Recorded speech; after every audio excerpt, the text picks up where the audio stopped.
ಮಂಗಳ ಗ್ರಹ ಭವಿಷ್ಯತ್ತಿನಲ್ಲಿ ಇದು ಮನುಷ್ಯರಿಗೆ ಇನ್ನೊಂದು ಮನೆ. ಆದರೆ ಈ ಇನ್ನೊಂದು ಮನೆಗೆ ಹೋಗಬೇಕು ಅಂದರೆ ಎಷ್ಟು ದಿನ ಆಗುತ್ತೆ ಗೊತ್ತಾ? ಸುಮಾರು 9 ತಿಂಗಳು. ಅದು ಕೂಡ ಮಂಗಳ ಗ್ರಹ ಭೂಮಿಗೆ ಹತ್ತಿರ ಬಂದಾಗ ಮಾತ್ರ. 9 ತಿಂಗಳು ಪ್ರಯಾಣ ಮಾಡಿದ ಮೇಲೆ ಭೂಮಿ ಮಂಗಳನಿಂದ ದೂರ ಹೋಗಿಬಿಡುತ್ತೆ. ಮತ್ತೆ ಅದು ಹತ್ತಿರ ಬರೋವರೆಗೂ ಅಲ್ಲೇ ಇರಬೇಕು. ಮತ್ತೆ ಅದು ಭೂಮಿಗೆ ಹತ್ತಿರ ಬಂದಾಗ ಪ್ರಯಾಣ ಸ್ಟಾರ್ಟ್ ಮಾಡಿದರೆ ಭೂಮಿಗೆ ಬರಲು ಮತ್ತೆ 9 ತಿಂಗಳು ಆಗುತ್ತೆ. ಈ ರೀತಿ ಒಂದು ರೌಂಡ್ ಟ್ರಿಪ್ಗೆ ಸುಮಾರು 3 ವರ್ಷ ಆಗುತ್ತೆ. ಇದಕ್ಕೆ ರಿಯಲ್ ಎಕ್ಸಾಂಪಲ್ ನಾಸಾ ಲಾಂಚ್ ಮಾಡಿದ ಕ್ಯೂರಿಯಾಸಿಟಿ ರೋವರ್ನ ಪ್ರಯಾಣದ ಕಾಲಾವಧಿ. ಇದನ್ನು ನವೆಂಬರ್ 2011ರಲ್ಲಿ ಲಾಂಚ್ ಮಾಡಿದರೆ ಆಗಸ್ಟ್ 2012ರಲ್ಲಿ ಲ್ಯಾಂಡ್ ಆಗಿದೆ. ಅಂದರೆ 8 ತಿಂಗಳ 11 ಡೇಸ್. ಅವು ಮಷೀನ್ಸ್ ಆಗಿರೋದ್ರಿಂದ ಎಷ್ಟು ದಿನ ಆದರೂ ಪರವಾಗಿಲ್ಲ. ಆದರೆ ಮನುಷ್ಯರು ಅಷ್ಟು ದಿನ ಸ್ಪೇಸ್ನಲ್ಲಿ ಪ್ರಯಾಣ ಮಾಡುವುದು ಅಷ್ಟು ಈಸಿಯಾದ ಕೆಲಸ ಅಲ್ಲ. ಮನುಷ್ಯರು ಈ ರೀತಿ ಪ್ರಯಾಣ ಮಾಡಿದರೆ ದೇಹದ ಮೇಲೆ ತೀವ್ರವಾದ ಪರಿಣಾಮಗಳಿರುತ್ತೆ. ಭೂಮಿಯಿಂದ ಮಾರ್ಸ್ಗೆ ಹೋಗುವಾಗ 3 ಗ್ರಾವಿಟಿ ಫೀಲ್ಡ್ಸ್ನ ಎದುರಿಸಬೇಕಾಗುತ್ತೆ. ಮಾರ್ಸ್ಗೆ ಹೋಗುವಾಗ ಮೈಕ್ರೋ ಗ್ರಾವಿಟಿನಲ್ಲಿ ತೇಲ್ತಾ ಇರಬೇಕಾಗುತ್ತೆ. ಮತ್ತು ಮಾರ್ಸ್ನಲ್ಲಿ ಲ್ಯಾಂಡ್ ಆದಮೇಲೆ ಅಲ್ಲಿನ ಕಮ್ಮಿ ಗ್ರಾವಿಟಿನಲ್ಲಿ ಓಡಾಡಬೇಕು. ಮತ್ತೆ ಭೂಮಿಗೆ ಬಂದ ಮೇಲೆ ಇಲ್ಲಿನ ಗ್ರಾವಿಟಿ ಭಾರವಾಗಿ ಅನಿಸುತ್ತೆ. ಮತ್ತೆ ಇದಕ್ಕೆ ಅಡಾಪ್ಟ್ ಆಗೋಕ್ಕೆ ಸಮಯ ಬೇಕಾಗುತ್ತೆ. ಈ ರೀತಿ ಇಷ್ಟೊಂದು ಗ್ರಾವಿಟಿ ಬದಲಾವಣೆಗಳನ್ನು ನಮ್ಮ ದೇಹ ಭರಿಸಬೇಕಾಗುತ್ತೆ. ನೀವು ಸ್ಪೇಸ್ ಸ್ಟೇಷನ್ಗೆ ಹೋಗಿ ಬಂದವರ ವೀಡಿಯೋಸ್ ನೋಡಿದರೆ ಅವರು ಲ್ಯಾಂಡ್ ಆದ ದಿನ ನಡೆಯೋಕ್ಕೆ ಕೂಡ ಆಗೋದಿಲ್ಲ. ಅವರು ರಿಕವರ್ ಆಗೋಕ್ಕೆ ತುಂಬ ಕಾಲ ಬೇಕಾಗುತ್ತೆ. ಕೇವಲ ಒಂದು ಗ್ರಾವಿಟಿ ಬದಲಾವಣೆಗೆ ಸ್ವಲ್ಪ ದಿನಕ್ಕೆ ಅಷ್ಟೇ ದೇಹದಲ್ಲಿ ಇಷ್ಟೊಂದು ಬದಲಾವಣೆ ಬಂದರೆ 3 ವರ್ಷಗಳ ಕಾಲ ಸ್ಪೇಸ್ನಲ್ಲಿ ಇದ್ದು ವಿಧ ವಿಧವಾದ ಗ್ರಾವಿಟಿಯನ್ನು ಅನುಭವಿಸಿ ಭೂಮಿಗೆ ಬಂದರೆ ಆ ವ್ಯಕ್ತಿ ರಿಕವರ್ ಆಗಲು ಎಷ್ಟು ಸಮಯ ಬೇಕಾಗುತ್ತೋ ನೀವೇ ಯೋಚನೆ ಮಾಡಿ. ಅದರಲ್ಲಿ ದೇಹದ ಮೇಲೆ ಎಫೆಕ್ಟ್ ಅಷ್ಟೇ ಅಲ್ಲದೆ ಹೋಗಲು ಬರಲು ಸಮಯ ಕೂಡ ತುಂಬ ವ್ಯರ್ಥವಾಗುತ್ತೆ. ಪ್ರಸ್ತುತ ಇರೋ ಟೆಕ್ನಾಲಜಿಯಿಂದ ಮಾರ್ಸ್ಗೆ ಹೋಗುವುದು ಒಂದು ಕನಸು ಅಷ್ಟೇ. ಆದರೆ ಇದಕ್ಕೆ ಒಂದು ಪರಿಹಾರ ಕಂಡುಹಿಡಿತಾ ಇದ್ದಾರೆ ನಮ್ಮ ವಿಜ್ಞಾನಿಗಳು. ಆ ಪರಿಹಾರ ಏನಂದರೆ ಹೊಸ ಸ್ಪೇಸ್ ಇಂಜಿನ್. ಇದು ಪ್ಲಾಸ್ಮಾ ಇಂಜಿನ್. ಇದು ಮಾರ್ಸ್ಗೆ ಕೇವಲ 30ರಿಂದ 60 ದಿನಗಳಲ್ಲಿ ಕರ್ಕೊಂಡು ಹೋಗುತ್ತೆ. ಈ ಪ್ಲಾಸ್ಮಾ ಇಂಜಿನ್ ಹೇಗೆ ಅಷ್ಟು ಫಾಸ್ಟಾಗಿ ಕರ್ಕೊಂಡು ಹೋಗುತ್ತೆ ಅಂತ ನಿಮಗೆ ಈಗಾಗಲೇ ಯೋಚನೆ ಬಂದಿರ್ಬೋದು. ಇದರ ಬಗ್ಗೆ ತಿಳ್ಕೊಳ್ಳೋಕ್ಕೂ ಮುಂಚೆ ನಮ್ಮ ಟ್ರೆಡಿಷ್ನಲ್ ರಾಕೆಟ್ ಹೇಗೆ ವರ್ಕ್ ಆಗುತ್ತೋ ಅಂತ ತಿಳ್ಕೋಬೇಕು. ಟ್ರೆಡಿಷ್ನಲ್ ರಾಕೆಟ್ ಭೂಮಿಯಿಂದ ಮೇಲಕ್ಕೆ ಬರಬೇಕು ಅಂದರೂ, ಮೇಲೆ ಹೋದ್ಮೇಲೆ ಮುಂದಕ್ಕೆ ಹೋಗಬೇಕು ಅಂದರೂ ಅದಕ್ಕೆ ಫ್ಯೂಲ್ ಬೇಕು. ನಾರ್ಮಲ್ ಆಗಿ ರಾಕೆಟ್ ಹೈಡ್ರೋಜನ್ ಅಥವಾ ಕಿರೋಸಿನ್ ಮಿಥೇನ್ನ ಫ್ಯೂಲ್ ಥರ ಬಳಸಲಾಗುತ್ತೆ. ಮತ್ತು ಇವು ಉರಿಯಲು ಆಕ್ಸಿಜನ್ನ ಕೂಡ ರಾಕೆಟ್ ಕ್ಯಾರಿ ಮಾಡಬೇಕು. ಸ್ಪೇಸ್ಗೆ ಹೋದ್ಮೇಲೆ ಆ ಫ್ಯೂಲ್ನ ಮಿತವಾಗಿ ಬಳಸ್ಕೋಬೇಕು. ಜಾಸ್ತಿ ಯೂಸ್ ಮಾಡೋಕ್ಕೆ ಆಗಲ್ಲ. ನಿಮಗೆ ಇದು ಗೊತ್ತಿರ್ಬೋದು, ಎಂಟಿ ಸ್ಪೇಸ್ನಲ್ಲಿ ಒಂದು ವಸ್ತುವನ್ನು ನೀವು ಎಸೆದ್ರೆ ಆ ವಸ್ತು ಎಂದಿಗೂ ನೀವು ಎಸೆದ ಸ್ಪೀಡ್ನಲ್ಲೇ ಹೋಗ್ತಾ ಇರುತ್ತೆ. ಸೊ ಇದೇ ಥರ ಸ್ಪೇಸ್ ಕ್ರಾಫ್ಟ್ಸ್ ಫ್ಯೂಲ್ನ ಸ್ಟಾರ್ಟಿಂಗ್ನಲ್ಲಿ ಒಂದು ಸಲ ಯೂಸ್ ಮಾಡ್ತವೆ ಅಷ್ಟೇ. ಸ್ಪೇಸ್ ಕ್ರಾಫ್ಟ್ನ ಮಾರ್ಸ್ನತ್ತ ಎಸೆಯೋ ಥರ. ಇದನ್ನೇ ಥ್ರಸ್ಟ್ ಅಂತ ಕರೀತಾರೆ. ಇಂಜಿನ್ ಫ್ಯೂಲ್ನ ಬರ್ನ್ ಮಾಡಿ ಹಿಂದಕ್ಕೆ ಎಸೆದಷ್ಟೇ ಫೋರ್ಸ್ನಲ್ಲಿ ಸ್ಪೇಸ್ ಕ್ರಾಫ್ಟ್ ಮುಂದಕ್ಕೆ ಹೋಗುತ್ತೆ. ಈ ರೀತಿ ಒಂದು ಸಲ ಎಷ್ಟು ಫೋರ್ಸ್ನಲ್ಲಿ ಎಸೆಯುತ್ತೋ ಅಷ್ಟು ಫೋರ್ಸ್ನಲ್ಲಿ ಸ್ಪೇಸ್ ಕ್ರಾಫ್ಟ್ ಮುಂದಕ್ಕೆ ಹೋಗ್ತಾನೆ ಇರುತ್ತೆ. ಸೊ ಮತ್ತೆ ಫ್ಯೂಲ್ನ ಅವಶ್ಯಕತೆ ಇರೋದಿಲ್ಲ. ಸೊ ಸ್ಪೇಸ್ ಕ್ರಾಫ್ಟ್ ಫ್ಯೂಲ್ನ ಅವಶ್ಯಕತೆ ಇಲ್ಲದೆ ಹೋಗ್ತಾನೆ ಇರುತ್ತೆ. ಆಗಾಗ ಅದರ ಡೈರೆಕ್ಷನ್ ಕರೆಕ್ಷನ್ ಮಾಡ್ಕೊಳ್ಳೋಕ್ಕೆ ಮಾತ್ರ ಸ್ವಲ್ಪ ಫ್ಯೂಲ್ನ ಯೂಸ್ ಮಾಡ್ತಾರೆ. ತುಂಬ ಭಾರಿ ಪ್ರಮಾಣದಲ್ಲಿ ಫ್ಯೂಲ್ನ ರಾಕೆಟ್ ಜೊತೆ ಕಳಿಸಿ ದೊಡ್ಡದಾಗಿ ಬರ್ನ್ ಮಾಡಿ ಜಾಸ್ತಿ ಫೋರ್ಸ್ ಕ್ರಿಯೇಟ್ ಮಾಡಿ ಸ್ಪೇಸ್ ಕ್ರಾಫ್ಟ್ನ ತುಂಬ ಸ್ಪೀಡಾಗಿ ಮಾರ್ಸ್ನ ಹತ್ರ ಕಳಿಸ್ಬೋದು. ಆದರೆ ಅಷ್ಟು ಫ್ಯೂಲ್ನ ಸ್ಪೇಸ್ಗೆ ತೊಗೊಂಡು ಹೋಗೋದೇ ಕಷ್ಟ.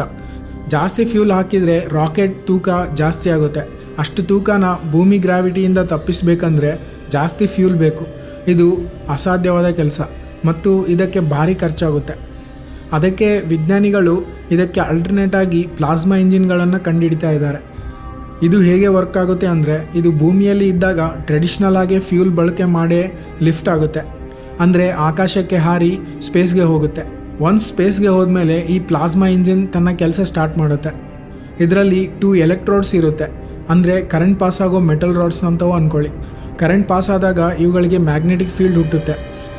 ಇದರಲ್ಲಿ ಚಾರ್ಜ್ಡ್ ಪಾರ್ಟಿಕಲ್ಸ್ ಕಳಿಸಿದರೆ ಅವು ಫೋರ್ಸ್ನಿಂದ ಹೊರಕ್ಕೆ ತಳ್ಳಲ್ಪಡುತ್ತೆ. ಅವು ಎಷ್ಟು ಫೋರ್ಸ್ನಿಂದ ಹೊರಕ್ಕೆ ತಳ್ಳಲ್ಪಡುತ್ತೋ ಸ್ಪೇಸ್ ಕ್ರಾಫ್ಟ್ ಕೂಡ ಅಷ್ಟೇ ಫೋರ್ಸ್ನಿಂದ ಮುಂದಕ್ಕೆ ಹೋಗುತ್ತೆ. ಈ ಫೋರ್ಸ್ನ ಥ್ರಸ್ಟ್ ಅಂತ ಕರೀತಾರೆ ಅಂತ ನಾವು ಮೊದಲೇ ಮಾತಾಡ್ಕೊಂಡ್ವಿ. ಈ ಥ್ರಸ್ಟ್ನ ಫ್ಯೂಲ್ ಇಂಜಿನ್ನಲ್ಲಿ ಒಂದು ಸಲ ಕೊಟ್ಟರೆ ಸ್ಪೇಸ್ ಕ್ರಾಫ್ಟ್ ಒಂದೇ ಸ್ಪೀಡ್ನಲ್ಲಿ ಮುಂದಕ್ಕೆ ಹೋಗ್ತಾ ಇರುತ್ತೆ. ಆದರೆ ಪ್ಲಾಸ್ಮಾ ಇಂಜಿನ್ನಲ್ಲಿ ಈ ಥ್ರಸ್ಟ್ ಸುಮಾರು 1 ವಾರದಿಂದ 30 ದಿನದವರೆಗೂ ಥ್ರಸ್ಟ್ ಕೊಡ್ತಾನೆ ಇರುತ್ತೆ. ಅಂದರೆ ಫೋರ್ಸ್ ಕೊಡ್ತಾನೆ ಇರುತ್ತೆ. ಇದರಿಂದ ಸ್ಪೇಸ್ ಕ್ರಾಫ್ಟ್ ಮೆಲ್ಲನೆ ವೇಗ ಬೆಳೆಸ್ಕೊಳ್ಳುತ್ತಾ ತುಂಬ ಫಾಸ್ಟಾಗಿ ಚಲಿಸುತ್ತೆ. ಎಷ್ಟು ವೇಗ ಅಂದರೆ ಮಂಗಳ ಗ್ರಹಕ್ಕೆ 30ರಿಂದ 40 ದಿನಗಳಲ್ಲೇ ಹೋಗುವಷ್ಟು ಫಾಸ್ಟ್. ಪ್ರಸ್ತುತ ಇರೋ ರಾಕೆಟ್ಗಳ ಎಕ್ಸಾಸ್ಟ್ ವೆಲಾಸಿಟಿ ಸೆಕೆಂಡ್ಗೆ 4.5 ಕಿಲೋಮೀಟರ್ಸ್ ಇದ್ದರೆ ಈ ಪ್ಲಾಸ್ಮಾ ಇಂಜಿನ್ ರಾಕೆಟ್ಸ್ನ ಎಕ್ಸಾಸ್ಟ್ ವೆಲಾಸಿಟಿ ಸೆಕೆಂಡ್ಗೆ 62 ಕಿಲೋಮೀಟರ್ಸ್ ಇರುತ್ತೆ. ಅದಕ್ಕೆ ಈ ಹೊಸ ಇಂಜಿನ್ ಸ್ಪೇಸ್ ಟ್ರಾವೆಲ್ನ ಚೇಂಜ್ ಮಾಡುತ್ತೆ. ಕೇವಲ ಮಾರ್ಸ್ಗೆ ಅಷ್ಟೇ ಅಲ್ಲ, ಇನ್ನೂ ದೂರಗಳಿಗೆ ಹೋಗ್ಬೋದು. ಆದರೆ ಇದನ್ನು ಮನುಷ್ಯರು ಪ್ರಯಾಣಿಸಲು ಅನುಕೂಲವಾಗಿ ಡೆವಲಪ್ ಮಾಡಲು ಇನ್ನೂ ಸಮಯ ಬೇಕಾಗುತ್ತೆ. ಇದು ಆಲ್ರೆಡಿ ಪ್ರೋಟೋಟೈಪ್ ಸ್ಟೇಜ್ಗೆ ಬಂದಿದೆ. ಆದರೆ ಮ್ಯಾಥಮೆಟಿಕಲ್ ರಿಸರ್ಚ್ಗಳನ್ನು ಮಾಡಿ ಒಂದು ಲ್ಯಾಬ್ನಲ್ಲಿ ಚಿಕ್ಕ ಮಾಡೆಲ್ನ ಬಳಸಿ ಟೆಸ್ಟ್ ಮಾಡ್ತಾ ಇದ್ದಾರೆ. ಇದನ್ನು ಟೆಸ್ಟ್ ಮಾಡಲು ಒಂದು ದೊಡ್ಡ ವ್ಯಾಕ್ಯೂಮ್ ಚೇಂಬರ್ನ ನಿರ್ಮಿಸಿದ್ದಾರೆ. ಇದರಲ್ಲಿ ಲೆಸ್ ಗ್ರಾವಿಟಿ ಅಷ್ಟೇ ಅಲ್ಲದೆ ಅಂತರಿಕ್ಷದಲ್ಲಿರುವ ಹಾನಿಕಾರಕ ಅಪಾಯಕಾರಿ ವಿಷಯಗಳನ್ನು ಇದರಲ್ಲಿ ಮರುಸೃಷ್ಟಿಸಿದ್ದಾರೆ. ಅಂತರಿಕ್ಷದಲ್ಲಿ ಏನೂ ಇರೋದಿಲ್ವಲ್ಲ, ಏನಷ್ಟು ಅಪಾಯಕಾರಿಯಾಗಿರುತ್ತೆ ಅಂತ ಅಂದ್ಕೊಳ್ಬೇಡಿ. ಭೂಮಿಯ ಮ್ಯಾಗ್ನೆಟಿಕ್ ಫೀಲ್ಡ್ ಮತ್ತು ವಾತಾವರಣದಿಂದ ನಾವು ಆರಾಮವಾಗಿದ್ದೀವಿ. ಆದರೆ ಸ್ಪೇಸ್ನಲ್ಲಿ ತುಂಬ ರೀತಿಯ ರೇಡಿಯೇಷನ್ಸ್ ಇರುತ್ತೆ. ಅದರಲ್ಲಿ ಗಾಮಾ ರೇಡಿಯೇಷನ್ ತುಂಬ ಅಪಾಯಕಾರಿ.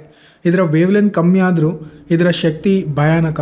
ಇದು ನಮ್ಮ ದೇಹವನ್ನು DNA ಲೆವೆಲ್ಗೆ ಡ್ಯಾಮೇಜ್ ಮಾಡಬಲ್ಲದು. ಅಷ್ಟೇ ಅಲ್ಲದೆ ಇದು ಎಲೆಕ್ಟ್ರಾನಿಕ್ಸ್ನ ಕೂಡ ಡ್ಯಾಮೇಜ್ ಮಾಡಬಲ್ಲದು. ಸೊ ಈ ಗಾಮಾ ರೇಡಿಯೇಷನ್ ಪ್ಲಾಸ್ಮಾ ಇಂಜಿನ್ ಮೇಲೆ ಯಾವ ರೀತಿ ಪರಿಣಾಮ ಬೀರುತ್ತೆ ಅಂತ ಟೆಸ್ಟ್ ಮಾಡ್ತಾ ಇದ್ದಾರೆ. ಈ ಗಾಮಾ ರೇಡಿಯೇಷನ್ ಸ್ಪೇಸ್ ಶಿಪ್ನ ಒಳಕ್ಕೆ ಅದರ ಬಾಡಿಯನ್ನು ದಾಟ್ಕೊಂಡು ಬರಬಲ್ಲದು. ಸ್ಪೇಸ್ ಸೂಟ್ನ ಒಳಕ್ಕೂ ಕೂಡ ಇದು ಬರಬಲ್ಲದು. ಇಲ್ಲಿಂದ ನಮ್ಮ ದೇಹದೊಳಕ್ಕೆ ಹೋಗಿ DNA ಡ್ಯಾಮೇಜ್ ಮಾಡುತ್ತೆ. ಆದರೆ ಈ ರಿಸ್ಕ್ ಎಷ್ಟು ಹೊತ್ತು ಗಾಮಾ ರೇಸ್ಗೆ ನಾವು ಪ್ರಭಾವಿತ ಆಗಿದ್ದೀವಿ ಅನ್ನೋದ್ರ ಮೇಲೆ ಡಿಪೆಂಡ್ ಆಗಿರುತ್ತೆ.